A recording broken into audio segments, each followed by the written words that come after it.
Mowgli, बल्लू और बघीरा से चेतावनी मिलने के बाद तुरंत गांव की ओर दौड़ा।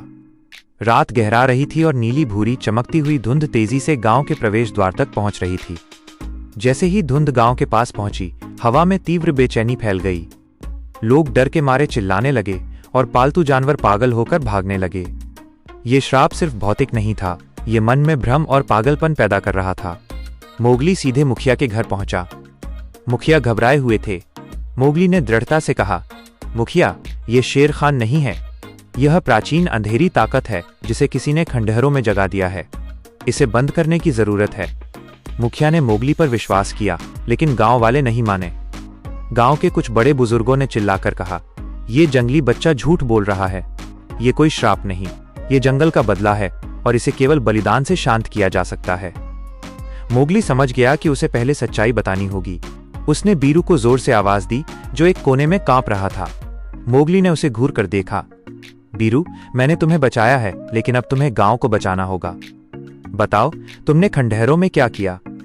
गांव वालों के दबाव और मोगली की दृढ़ता के सामने बीरू कांपते हुए बाहर आया और आंसू भरी आंखों से उसने अपनी ईर्ष्या, लालच और पत्थर तोड़ने की गलती को स्वीकार किया। यह सुनकर गांव वाले स्तब्ध रह गए। मुखिया ने मोगली की ओर देखा। अब क्या नत्थू? मोगली ने कहा, बघीरा और बल्लू ने बताया है कि इसे केवल जंगल के सबसे गहरे रहस्य से बनी चीज ही रोक सकती है।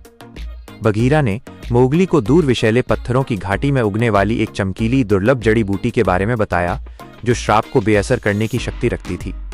लेकिन वो घाटी खतरनाक सांपों जैसे काला नाग से भरी हुई थी, जिनका सामना करना लगभग मौत को बुलावा देना था।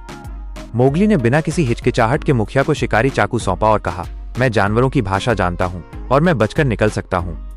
बल्लू और बघीरा मुझे दूर से रास्ता दिखाएंगे। मोगली अपनी पूरी जंगली फुर्ती का इस्तेमाल करते हुए उस अंधेरी घाटी की ओर भागा। वह संकरे रास्तों और पत्थरों के बीच से गुजर रहा था। जड़ी बूटी की तलाश करते हुए उसे अचानक बड़े बड़े सांपों के फुफकारने की आवाजें सुनाई दी। मोगली ने सांपों की भाषा में उन्हें शांत रहने की विनती की, लेकिन अंधेरी ताकत ने सांपों को पागल कर दिया था। एक विशाल काला नाग, जो श्राप की नीली रोशनी से चमक रहा था, मोगली के सामने आ गया। मोगली ने अपनी इंसानी समझदारी का उपयोग किया। उसने नाग को पत्थर के एक संकरे छेद में बहलाया और फंसा दिया। नाग के फंसते ही मोगली को वो चमकीली नीली जड़ी बूटी दिखाई दी। उसने तेजी से उसे तोड़ा और गांव की ओर भागा। जब मोगली गांव वापस लौटा तो नीली धुंध लगभग गांव के पहले घर की दहलीज तक पहुंच चुकी थी। मोगली ने जड़ी बूटी मुखिया को दी। मुखिया ने तुरंत गांव की सबसे पवित्र मिट्टी और नदी के पानी के साथ उस जड़ी बूटी को मिलाया और एक जादुई लेप तैयार किया। मोगली ने वो लेप अपने शिकारी चाकू पर लगाया। मोगली ने अंतिम बार गांव की तरफ देखा और चिल्लाया, हम सब एक हैं, और फिर उस नीली धुंध के बीच कूद गया। उसने चाकू का उपयोग करते हुए उस धुंध को 3 विशाल टुकड़ों में काट दिया, ठीक उसी तरह जैसे बीरू ने पत्थर को तोड़ा था।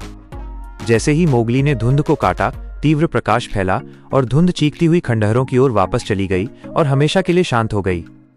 गांव वालों ने खुशी से मोगली का स्वागत किया। बीरू ने शर्मिंदा होकर मोगली से माफी मांगी। मोगली ने उसे माफ कर दिया और कहा, गांव को अब सच्ची एकता की जरूरत है, न कि डर की। उस दिन मोगली न सिर्फ रक्षक बल्कि गांव का सच्चा नायक बन गया। उसने साबित कर दिया कि बुद्धिमानी और साहस किसी भी जादू या श्राप को हरा सकते हैं।